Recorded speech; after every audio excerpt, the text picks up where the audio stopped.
até o verso 23. Mateus capítulo 7, versículo 15 até o verso 23. Diz assim a palavra de Deus: Cuidado com os falsos profetas que vêm até vós disfarçados em ovelhas. Por dentro são lobos devoradores. Pelos seus frutos os conhecereis. Colhem-se uvas dos espinheiros ou figos das ervas daninhas? Do mesmo modo, toda árvore boa produz bons frutos, e toda árvore má produz frutos maus. Não pode a árvore boa produzir maus frutos, nem a árvore má produzir frutos bons. Toda árvore que não dá fruto é cortada e lançada no fogo. Portanto, pelos seus frutos os conhecereis. Nem todo o que diz Senhor, Senhor entrará no reino dos céus, mas aquele que faz a vontade de meu Pai que está nos céus. Muitos me dirão naquele dia: Senhor, Senhor, não profetizamos nós em teu nome? E em teu nome não expulsamos demônios? E em teu nome não fizemos muitos milagres? Então lhe direi claramente, repita, então lhe direi claramente: nunca vos conheci, afastai-vos de mim, vós que praticais o mal. Vamos orar? Meu Pai, tenha misericórdia de nós. Nos abençoe, Senhor, com a Tua graça, com a Tua misericórdia. E nós te pedimos, Pai, que os nossos olhos sejam abertos, que a nossa mente seja, Senhor, plena diante de Ti, recebendo a Tua palavra e recebendo, Senhor, a direção necessária para tomar as decisões necessárias para esse tempo. Oramos, Senhor, pedindo o discernimento espiritual, de forma que cada um receba de Ti a convicção da fé e saiba se posicionar, saiba dizer não quando for não e sim quando for sim, Pai. Assim oramos, meu Deus, em nome de Jesus. Amém e amém. O versículo 24 diz: Portanto, todo aquele que ouve estas minhas palavras e as pratica é semelhante ao homem prudente que construiu a sua casa sobre a rocha. Desceu a chuva, transbordaram os rios, sopraram os ventos e bateram contra aquela casa. Contudo, ela não caiu, porque estava edificada sobre a rocha. Aquele que ouve estas minhas palavras, mas não as pratica, será comparado ao homem insensato que construiu a sua casa sobre a areia. Desceu a chuva, transbordaram os rios, sopraram os ventos, bateram contra aquela casa, e ela caiu, e foi grande a sua queda. O propósito do sermão de Jesus é gerar discípulos fortes, é gerar crentes fortalecidos que sabem se posicionar.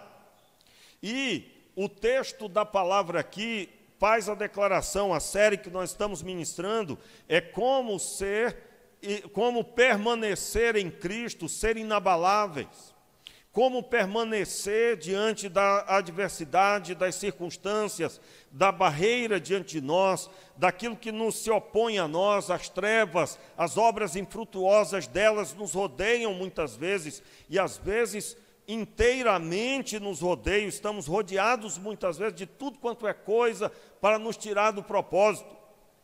E o Senhor traz nesse sermão, um sermão longo de 3 capítulos, é o maior sermão dos evangelhos. Ele traz a orientação necessária e no final do seu sermão, ele deixou claro, o que pode tirar vocês tudo isso é o falso profeta, e vocês têm que saber distinguir quem é e quem não é. A pessoa vai caminhando muito bem, aí chega aquela pessoa e a leva. E hoje, meus irmãos, nós temos, muitas vezes eu posso estar aqui pregando, no final a pessoa tem uma contestação de alguém que ela ouviu na internet, ela não sabe nem quem é, ela não sabe de onde saiu, mas uma fala da pessoa chamou a atenção. E dependendo do coração da pessoa, aquela fala vai ter mais atenção do que a minha aqui. Vai ter mais atenção. E isso é muito simples de compreender quando nós observamos aquilo que Jesus orientou. Ele disse: cuidado com os falsos profetas, que vêm até vós disfarçados em ovelha, mas por dentro são lobos devoradores. Pelos seus frutos os conhecereis. E aí ele diz, colhe-se, verso 16, colhem-se uvas de espinheiros ou figos de ervas daninhas. E aí, meus irmãos, a primeira coisa que eu preciso dizer para você, para conhecer o verdadeiro profeta do falso profeta: não seja levado por toda e qualquer voz que fala sem antes saber a origem. Se você plantar um parreiral, uvas, se você plantar qualquer que seja a árvore frutífera, não dá para dizer que de repente ela apareceu. Uma maçã, por exemplo, ela quando é plantada, vai demorar 3 anos para ela começar a dar fruto. Então, se de repente aparecer e alguém disser, isso aqui é uma macieira, faz 3 anos que ela está lá, no mínimo. Só que nós observamos muitas vezes a eloquência ou a beleza, né? Uma vez eu estava falando com umas pessoas, vendo uma determinada pregação de uma pessoa que é muito seguida na internet, e eu disse, olha, observe as luzes no ponto certo, as luzes na intensidade certa, conforme ele falava, as luzes eram utilizadas, a música no fundo, eu particularmente, com todo respeito a quem utiliza, eu não me sinto à vontade com o teclado tocando enquanto prego. Porque se você estudar sobre a música, você vai ouvir que a música tem influência e ela tem a capacidade, a música, que é matemática, o pai da música é um matemático. Você vai encontrar que, através da música, você pode fazer alguém chorar ou alguém ficar chateado, irado. Tanto é que nos filmes, se a trilha sonora for inadequada, a cena pode ser muito boa, mas a música do filme não ajudou. Você talvez já saiu de filmes emocionado dizendo, eu acredito que Deus agiu. Talvez não, talvez foi puramente técnica sobre a mente humana. E isso já tem sido usado por igrejas, para os irmãos terem uma ideia. Isso já tem sido usado. No decorrer do tempo, por exemplo, não é? Você vai encontrar livros que vão ensinar toda a técnica para você ter bons relacionamentos. Um livro que eu recomendo muito é um livro chamado Como Fazer Amigos e Influenciar Pessoas. Aliás, todo mundo que quer ter bom relacionamento nos negócios tem que ler esse livro. Precisa ler esse livro. Mas se você também é um professor, se você é uma pessoa que se relaciona com muita gente, se você é chefe lá no seu trabalho, você precisa encarecidamente ler esse livro. Mas as técnicas que são ensinadas ali, as observações que são feitas, se elas forem postas num coração maligno, será usado para o mal. Mas isso é tudo na vida. Você pode hoje pegar um veículo e levar alguém ao hospital, mas amanhã uma outra pessoa usando o mesmo carro pode atropelar alguém. Então, tudo na vida pode ser usado para benefício ou para malefício. E Deus quer tratar o coração do homem para que ele saiba se posicionar. Mas eu, que vou ouvir, preciso saber a procedência. Aliás, irmãos, por exemplo, agora nós teremos no retiro vários pregadores. Talvez você vai dizer assim, um retiro vai ser muito bom. Cuidado, cuidado, porque o ser humano gosta de novidade. Mas a novidade não transformará o coração. Pastor, o senhor está tirando a alegria da gente, já está tão animado. Não, irmão. Você pode ter 30 pregadores, mas se você não crê que quem transforma é a palavra de Deus, sua fé está errada. O que vai transformar a nossa vida é o poder de Deus, não importa quem está pregando. Não importa se é no retiro ou se é segunda-feira amanhã. Amanhã, Deus pode, se Ele quiser, fazer uma reviravolta na vida de todo mundo no estalar de dedo, basta Ele querer. Eu não vou gerar expectativa de que só vai acontecer no retiro ou o ano que vem. Vai acontecer na hora que Deus quer. E a minha parte é só estar na presença dEle. Então, qual é a postura que eu devo observar para me ver livre do falso profeta? Nunca ouça se você não procurou saber a procedência. Receba com oração, receba com cuidado, mas não se enverede pelos caminhos que você não sabe. Por trás da aparência de ovelha pode ter um coração de um lobo, conforme o próprio Jesus disse. Cuidado com os falsos profetas que vêm até vós disfarçados em ovelhas e por dentro são lobos devoradores. Muito bem. Agora, eu quero observar com você aqui, muito sério isso, né?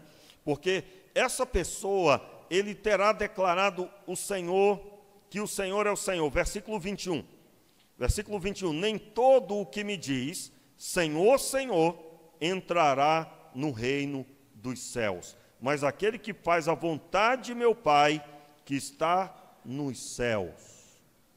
Então a pessoa chega e ela fala na frente de todos que Deus é Senhor, que é tudo maravilhoso e tudo, mas isso não quer dizer que ela é um homem ou uma mulher de Deus.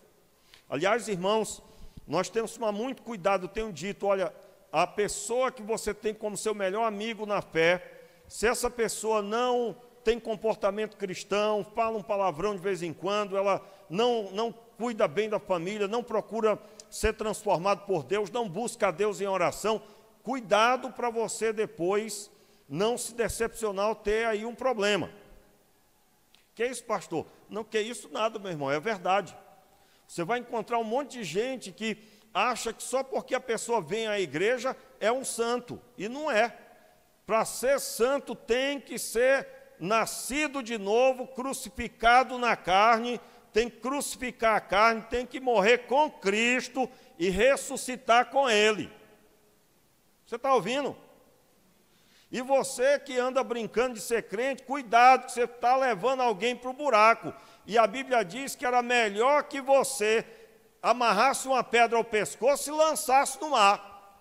Então tu fica esperto. Porque foi com preço de sangue que ele pagou por essa pessoa. Então você tem que vigiar a sua vida. Muito bem. Agora, vamos observar as características do falso profeta. Primeiro, vamos ver a primeira falsa profecia da Bíblia. Abra sua Bíblia aí, Gênesis capítulo 3. Gênesis capítulo 3, nós vamos ver as palavras da serpente, falando a respeito da palavra de Deus. Eu tenho para mim que a Bíblia, não é para mim, né? Só uma forma de falar. Isso aí é adotado só pela grande maioria dos pastores. A Bíblia interpreta a Bíblia. Vamos lá. Gênesis capítulo 3, você já conhece a história, a queda de Adão e Eva, a queda do homem, da raça humana no pecado. E o texto começa assim. Olha só, Deus tinha dito que eles não comessem da árvore da ciência do bem e do mal. Aí vem a serpente e diz o texto, verso 1, ora, a serpente é a mais astuta de todos os animais do campo que o Senhor Deus tinha feito. Esta disse à mulher, assim é que Deus disse, não comereis de toda a árvore do jardim? Respondeu a mulher, a serpente, do fruto da árvore do jardim podemos comer, mas do fruto da árvore do jardim, que está no meio do jardim, disse Deus, não comereis dele, nem nele tocareis, para que não morrais. O verso 4, repita comigo. Então a serpente disse à mulher, certamente não morrereis. Note aí, ó, certamente não morrereis. Deus disse que ia morrer, não disse? E o que a serpente falou? Certamente não morrereis. Porque Deus sabe que no dia em que comerdes este fruto, vossos olhos se abrirão e sereis como Deus, conhecendo o bem e o mal. Então veja bem, ó, a falsa profecia, ela vem a dizer que a primeira palavra não é a correta. Vamos aplicar isso. Você ouviu que tem que ler a Bíblia, aí alguém chega e diz, rapaz, você lê a Bíblia demais, rapaz, para com isso, você parece fanático. A primeira palavra você ouviu que deve ler a Bíblia e meditar nela de dia e de noite. Está escrito ou não está escrito? Mas aí vai ter o falso profeta do lado dizendo que isso é um fardo. Não, rapaz, não precisa disso, para quê? Ir para a igreja todo domingo, para quê? Não.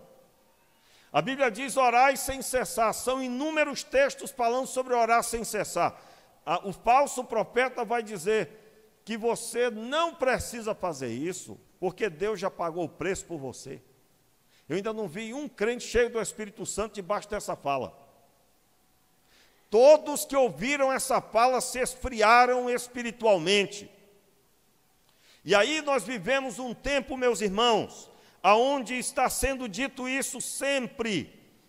Há sempre um falso profeta, e esse falso profeta, nós não vemos ele com roupão da época de Jesus, eles estão no meio das igrejas, e se aproximando por meio da amizade, e aos poucos enchendo a cabeça das pessoas, dizendo a elas que elas não devem servir a Deus, dizendo a elas que elas não precisam se esforçar tanto. Meus irmãos, veja bem, ó, você sabe que agora para você ir, se você for com a sua família, não é? Por exemplo, se você tiver um filho adolescente, por exemplo, e você levar ele para comer numa comida a quilo, não é? Meu Deus do céu, não vou falar nada aqui, porque enfim, depois eu vou, né? Meus irmãos, eu já fui adolescente, e quem já foi adolescente aqui, a minha mãe dizia, menino, você está se escondendo de trás desse prato, né? Meu irmão, pensa num prato. Minha mãe tinha um negócio que ela dizia assim, menino, põe farinha, menino. Põe farinha, e botava um copo d'água bem grande na frente assim, para ver se quando bebesse a água, aquela farinha, não comesse tanto. Mas mesmo assim, comia 3... Irmãos, eu me lembro, eu não podia revelar isso agora, porque aí eu vou perder minha voz ali com o meu garoto. Eu me lembro de ter comido 3 pratos quando eu era adolescente, eu me lembro. Que coisa, ó. Me lembro. Agora, imagina isso num tempo como hoje. Meus irmãos, ir ali almoçar, você e sua esposa, você vai com R$100? Você vai? Fala sério. Vai? Vai não. E se for a família de 4? Aí, ó, presta atenção. Aí vem o falso profeta e diz, rapaz, o retiro 170 é muito caro. Meus irmãos, um almoço 170 para 3 pessoas, dependendo. É ou não é? Aí todo mundo vai, paga, está certo, que maravilha. Aí alguém vai dizer, pastor, o senhor paga muito caro, eu consigo. Eu não estou falando de você, que é uma pessoa, né, que consegue as coisas mais baratas que tem. Eu estou falando de uma média de comida a quilo. Que aí vai alguém ficar chateado, o pastor é rico, né? Aí, meu irmão, preste atenção, ó. Mas é ou não é todo ano aquela fala, ai, o retiro é muito caro. É não, meu irmão, é não. E esse 170 é para quê? Para 4 dias, e num retiro a gente come bem, que não é brincadeira, é ou não é? Meu irmão, é lanche da tarde, né? Dependendo se o almoço demorar, ainda tem um biscoitinho antes do almoço, tem alguma coisa. Se você chegar morrendo de fome na cozinha, ninguém vai te deixar passar fome. É frango assado, é peixe frito. É ou não é? Sempre do bom e do melhor. Graças a Deus, nós não temos regramento, aquele negócio que nós não podemos. Não, nós podemos sim, meu irmão, comida simples, mas muito bem feita. 4 dias. Aí, desculpa eu estar falando de uma coisa tão atual, mas é uma realidade. A pessoa, quando era do mundo, gastava dinheiro com tudo quanto não prestava. Aí agora ela olha uma Bíblia de estudo, ela acha caro a Bíblia de estudo. E não investe na vida espiritual. Então, o que é uma palavra considerada inadequada? Você precisa tomar cuidado e saber o que é que você está ouvindo. O Senhor falou com você, cumpra a voz que o Senhor ministrou no seu coração. Não ouça vozes que vêm depois. E saiba, Deus permite muitas vezes porque Ele está pondo você à prova. Você que está hoje aqui e não sabe por que você esfriou espiritualmente, pode orar a Deus para saber, meu irmão. Eu creio que você vai ser orientado por Deus. Deus falou contigo, você começou a cumprir, aí começou a vir outras vozes e você deu ouvido. Não mude a direção, nem para a direita, nem para a esquerda. Se mantenha firme no que Deus tem te falado. E aí, meus irmãos, agora, para encerrar, abra sua Bíblia em Atos dos Apóstolos, rapidamente. Atos dos Apóstolos, capítulo 7. Eu quero ler com você aí os versículos que estão, só para a gente perceber aí sobre a conduta do falso profeta. No capítulo 7, você vai encontrar o crescimento da obra do Senhor. A obra do Senhor estava crescendo, estava sendo abençoada, estava uma bênção. E aí, você vai encontrar a passagem aí, Atos, capítulo 7, não, é capítulo 8, desculpe, irmãos, capítulo 8. Diz o texto assim, no capítulo 8, no versículo 9.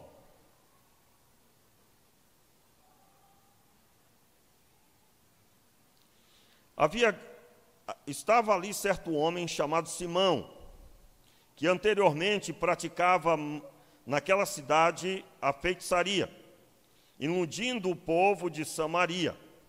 Dizia ser um homem importante, e todos o atendiam, desde o menor até o maior, dizendo: este é o grande poder de Deus. Notaram aí? Continuando, verso 11. Eles o atendiam porque já desde muito tempo os havia enganado com a sua mágica.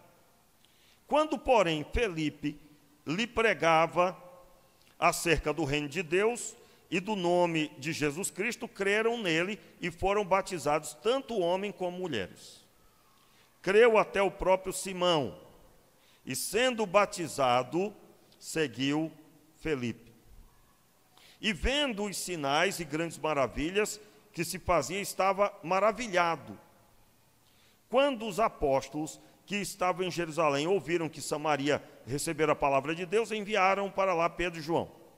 Quando chegaram, oraram para que recebessem o Espírito Santo, porque sobre nenhum deles tinha ainda descido, mas somente eram batizados em nome do Senhor Jesus. Então lhe impuseram as mãos e receberam o Espírito Santo. Simão, note aí, Simão, vendo que por imposição das mãos dos apóstolos era dado o Espírito Santo, ofereceu-lhes dinheiro, dizendo: dai-me também esse poder, para que aquele sobre quem eu puser as mãos receba o Espírito Santo. Note aí, deixa a sua Bíblia aberta. O Simão, ele estava acostumado a liderar pessoas, influenciar pessoas com poderes, supostos poderes da parte de Deus, que era tudo engano. Era magia, era mágica, propriamente dito. Eram truques. Você vai estudar o texto, você vai encontrar que eram truques que atribuíam que era um poder de Deus na vida daquele homem. E através disso as pessoas tinham medo dele e ele conseguiu o que ele queria. E aí de repente chega Felipe com um poder que ele não conhecia, com uma mágica nova na visão dele, pode acreditar. E ele se submete a tudo, se batiza, participa, ouve a mensagem. Quando ele vê Pedro e João ali, aí ele vê, meu Deus, eles impõem as mãos, eles recebem esse poder. Eu quero pagar por ele. Ele entendeu alguma coisa da fé, meus irmãos? Não. Ele ouviu da parte dos apóstolos? Ouviu.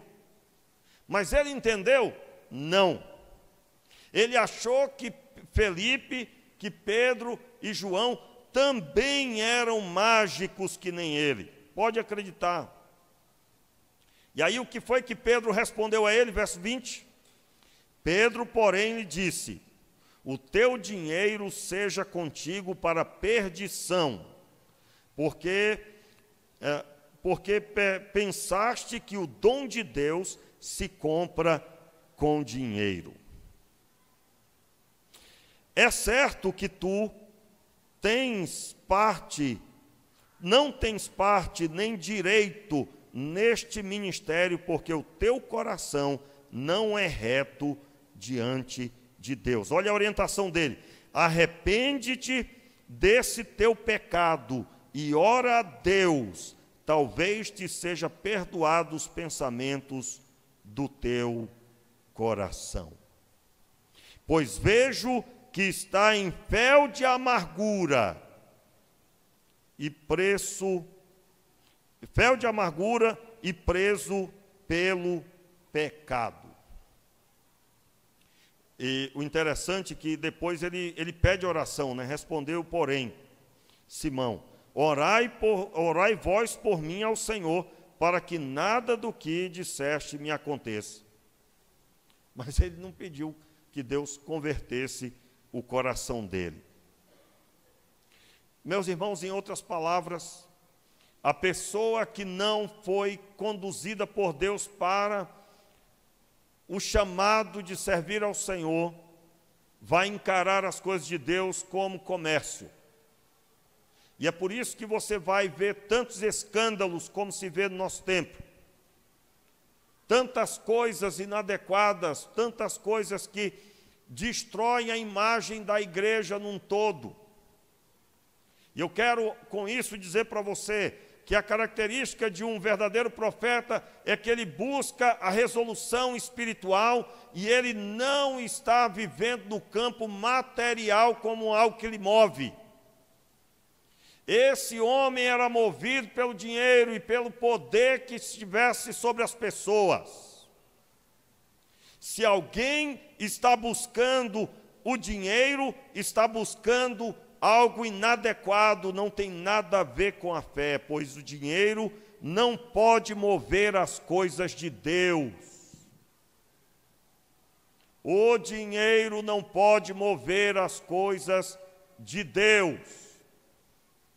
Por isso, meus irmãos, e aí eu encerro na última característica que está aí em 2 Coríntios, abra aí a sua Bíblia, 2 Coríntios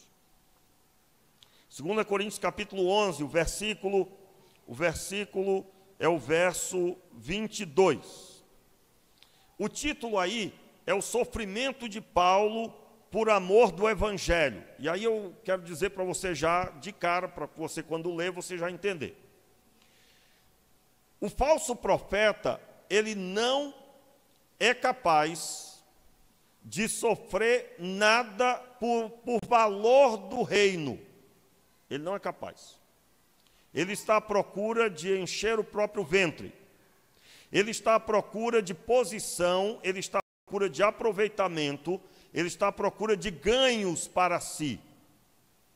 E na semelhança de Cristo Jesus, aquele que serve a Deus deve seguir o exemplo do Mestre, que se sacrificou para ser instrumento para a salvação dos seus.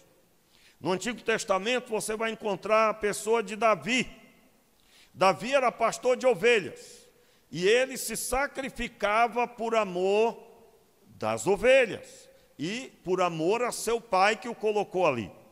Diz o texto que ele profere assim para Saul: o teu servo, quando cuidava das ovelhas de seu pai, e vinha um leão e pegava a ovelha, eu ia após ele, o arrancava da boca e o feria. E assim fiz também com o urso. Note, Davi dá destaque. Eu ia após ele, o arrancava da boca do leão, arrancava a ovelha e o feria. Meus irmãos, se Davi chegasse para o pai dele e dissesse, olha, mas era um leão e ele levou a ovelha, o pai ia fazer o quê? Mas era um urso e levou a ovelha. O que o pai de Davi ia fazer? Mas o coração de Davi era movido pelo entendimento que ele tinha que cuidar das ovelhas de seu pai. Foi isso que Jesus fez, meus irmãos. Ele reuniu o rebanho, e para reunir o rebanho, ele se deu pelas nossas vidas. E então, o apóstolo Paulo dá exemplo, versículo 22, diz assim, são hebreus, também eu, são israelitas, também eu, são descendência de Abraão, também eu, são ministros de Cristo, eu ainda mais, falo como fora de mim, em trabalhos muito mais, em açoites mais do que eles, em perigos muito mais, em perigos de morte muitas vezes. Veja bem, o que Paulo começa a dizer aqui é que havia falsos apóstolos tentando se sobrepor sobre os irmãos de Corinto, e ele estava agora falando sobre isso que eu estou dizendo. Esses falsos apóstolos queriam receber salário, eles queriam ser sustentados, viver como líderes, sentados em cadeiras, ordenando sobre os coríntios e colocando sobre eles fardos que a própria vida de Cristo havia retirado de sobre os seus ombros. E eles queriam colocar de novo esses fardos sobre eles. E Paulo está dizendo a eles, ao povo de Corinto, para reconhecer os verdadeiros apóstolos. E ele começa dizendo, verso 24, 5 vezes recebi dos judeus uma quarentena de açoites, menos um. 3 vezes fui açoitado com vara, 1 vez fui apedrejado, 3 vezes sofri naufrágio, 1 noite e 1 dia passei no abismo. Em viagens, muitas vezes, em perigo de rios, em perigo de assaltantes, em perigos entre patrícios, entre perigos dos gentios, entre perigos na cidade, em perigos no deserto, em perigos no mar, em perigos entre falsos irmãos. Em trabalhos e fadigas, em vigílias, muitas vezes, em fome e sede, em jejum, muitas vezes, em frio e nudez. Note aí, verso 28, vamos ler juntos. Dá para projetar aqui o verso 28 para nós?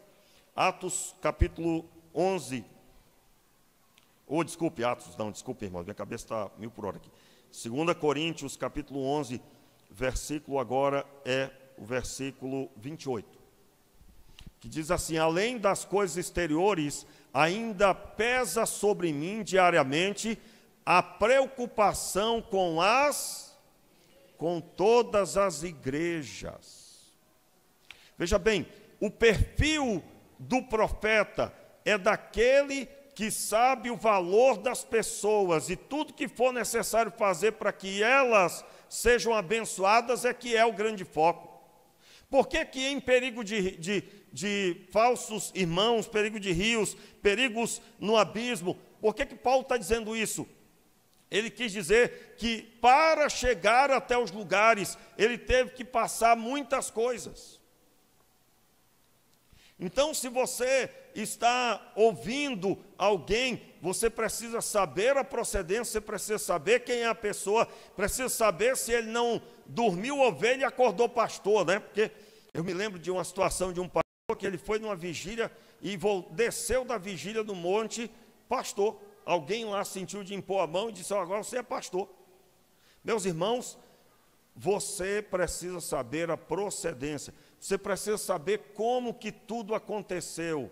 E se essa pessoa, ela está dizendo que é alguém que se preocupa com as coisas de Deus, mas ela não se sacrifica e nunca se sacrificou pelo reino de Deus, ela não tem a característica de um verdadeiro discípulo de Cristo. Eu vou dar um exemplo para você sobre a oração de segunda-feira. Meu irmão, em nome de Jesus, preste atenção. Aliás, se você ficar chateado, você já não é discípulo. Preste atenção. Eu estou chamando você para orar. E dependendo de como eu falar, você ficar chateado. Desculpa, mas você não é discípulo. Porque se Jesus teve que passar tudo que passou para poder nos salvar, e você é feliz da vida por isso, você não entendeu a mensagem? A mensagem é: não importa o que aconteça, não importa o que aconteça, não importa o que aconteça, eu vou alcançar o alvo. E o alvo se alcança com oração. Aí fica aquela pessoa que nessa hora fica chateado: o pastor não sabe da minha luta, eu não posso vir amanhã.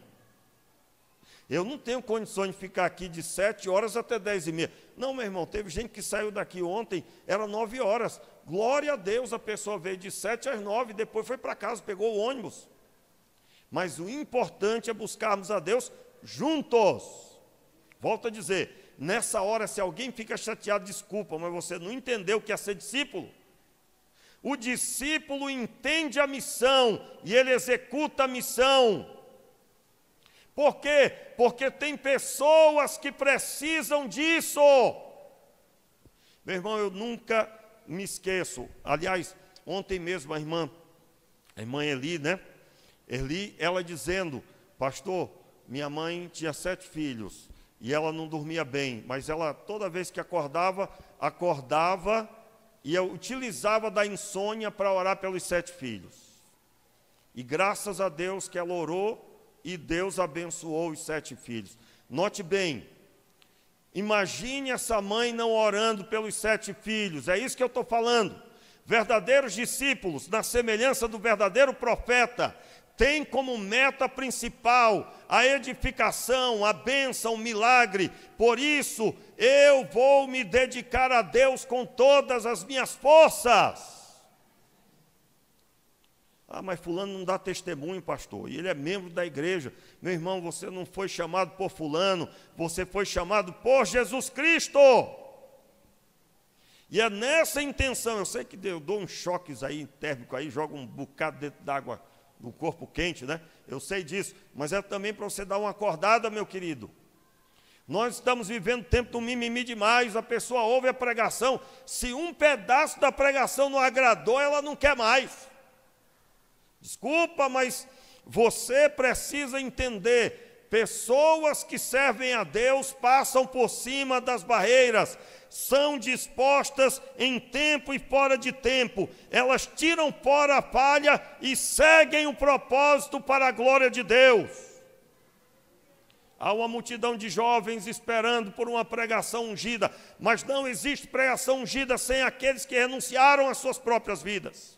Se nós queremos ganhar pessoas para Deus, devemos renunciar às nossas próprias vontades para servir a vontade de Deus.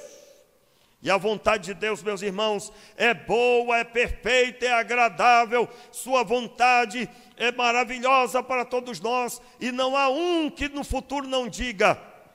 E em nome de Jesus, se aposse aí, meu irmão, em nome de Jesus, você vai dizer isso.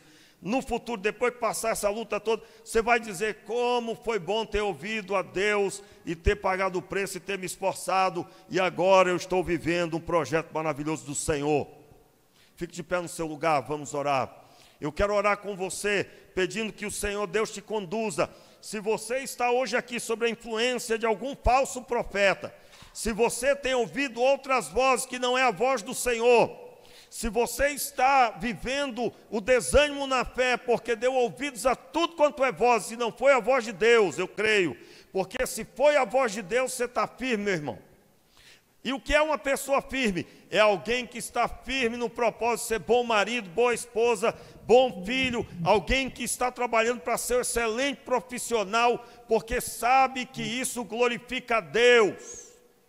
Alguém que está orando, lendo a Bíblia, que está buscando reunir-se diante do Senhor e que está apresentando suas responsabilidades diante do Senhor Deus.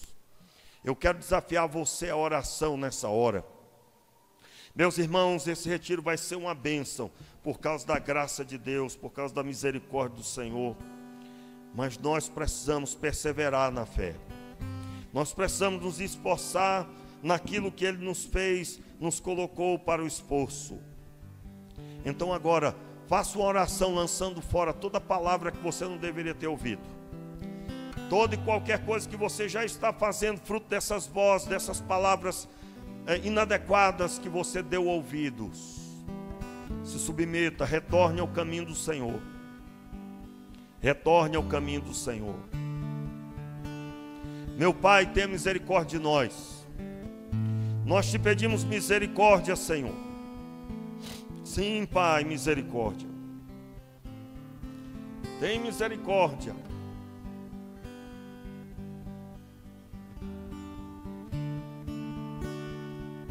Ore. Abra sua boca, meu irmão, ore.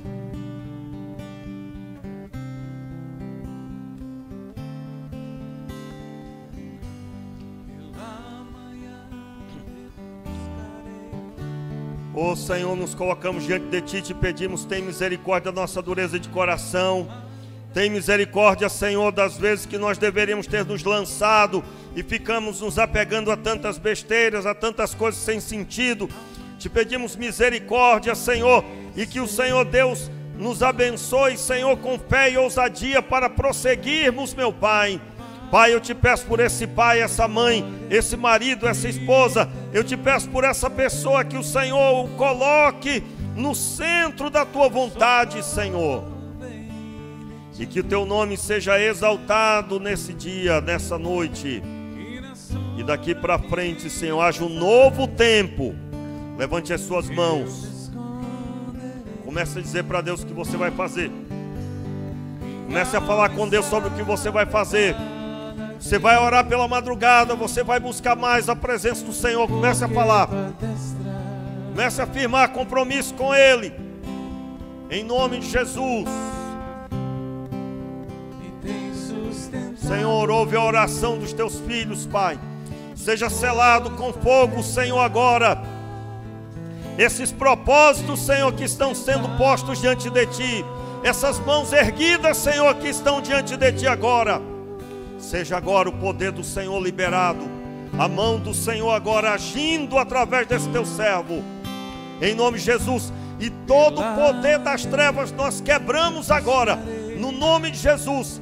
Seja arrancada agora do teu coração toda palavra de morte, toda palavra do falso profeta, e a palavra do Senhor agora ecoe agora sobre a tua vida, e faça a obra que lhe apraz, a obra do Senhor de edificação, de grande crescimento para a glória de Deus Pai, em nome de Jesus. Pai, levanta os teus profetas genuínos, os teus servos, Senhor, que falarão em teu nome, meu Pai, para a glória do Senhor. E agora, que o amor de Deus, que a graça do nosso Senhor e Salvador Jesus Cristo, que as consolações do Espírito Santo estejam sobre a tua vida, sobre a tua casa, sobre o teu trabalho e aonde colocar a planta dos teus pés. Seja dado a bênção e o milagre, em nome de Jesus. Amém.